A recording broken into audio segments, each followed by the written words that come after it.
Like, Correct. what tools are you guys using for project management to make sure that everybody's is communicating, they're hitting the deadlines? So we've used a lot over the years. We've used Monday.com recently. They've made a lot of improvements since they used to be The Pulse. So they have a lot of great tools that I'm really liking.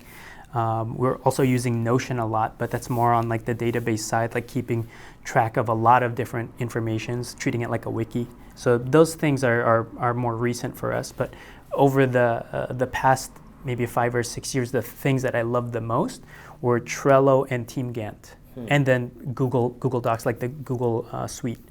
So Trello is awesome because it's just a Kanban board, a to-do list, and it's very simple. You can't do much else with it, but it's a very easy way to delegate a bunch of tasks and then see all of those tasks get done all the way from doing, or to do, doing, and done, right? Very easy to keep track of that. And then Team Gantt is just a better version of a calendar app, because before we would use the Google Calendar straight up, or iCal or something like that, to just look at dates. But it's not that flexible. It's very rigid, and it's hard to move stuff around. Where something like Team Gantt is based off of a waterfall methodology, meaning you have phases and locked phases, and you have things that are dependent on the completion of a previous thing. So that tool, much like Trello, only does one thing, which is build Gantt charts. So it's like if you look at 3 phases, you know, I can't move on to phase 2 and 3 until phase 1 is complete. And if something slides over, it will dynamically move all the tasks and everything associated to it over in your calendar. And the cool thing is you can invite your team on there, and you could see who's working on what and how many tasks they have a day. So if we were to invite everybody here, what we would see is, like, let's say we'd see you, me, and Ben on the team list.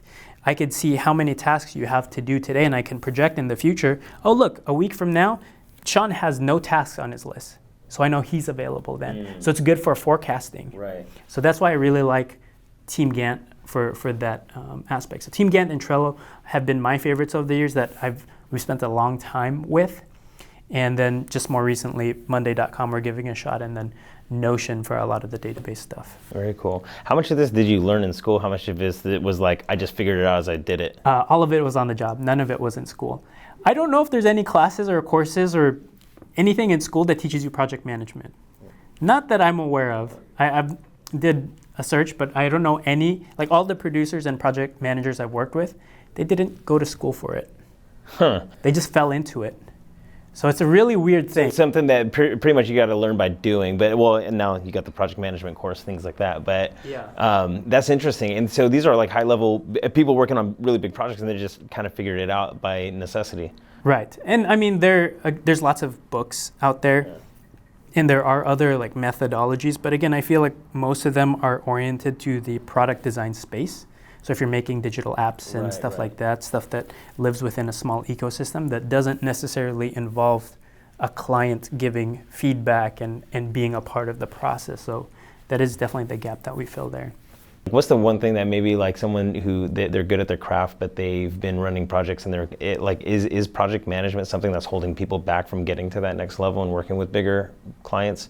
I think one key thing to scale is being able to delegate and learning how to take stuff off of your plate, right? Because you can't multiply yourself. You're going to reach a limit, right? So with project management and effective project management is really learning how to delegate tasks so that you can just have an overview, the 30,000-foot view, an objective viewpoint, so that your team can do the best they can do. So I think that's what we try to empower people to do through the course. And then the other part of it, I think one aspect of client relationships that's largely ignored is customer service. So one thing that we do go into the course is how to communicate both to your team and to the client. What happens when things go south? How do you deal with the what we call the danger zone, right? If the client's ghosting on you, if the client is angry on the phone, like how do you deal with those situations? And then how do you deal with your internal team, making sure they're keeping up a good pace and that they have authorship and ownership of their own tasks. So those are things that we focus on too in terms of a lot of the soft communication skills and the customer service stuff, because those are the things that make the experience more delightful and move smoothly, right? Because those are things that you can't just shove into the box and hope to get something out on the other end. Like, you really have to nurture those things and handhold throughout the process. That's awesome. Thank you. Yeah, this is perfect. Everything I think that I needed to learn about project management. I want to switch gears, and I know that we've taken up a lot of your time, but It's okay. I want to help me grow my YouTube channel. Okay.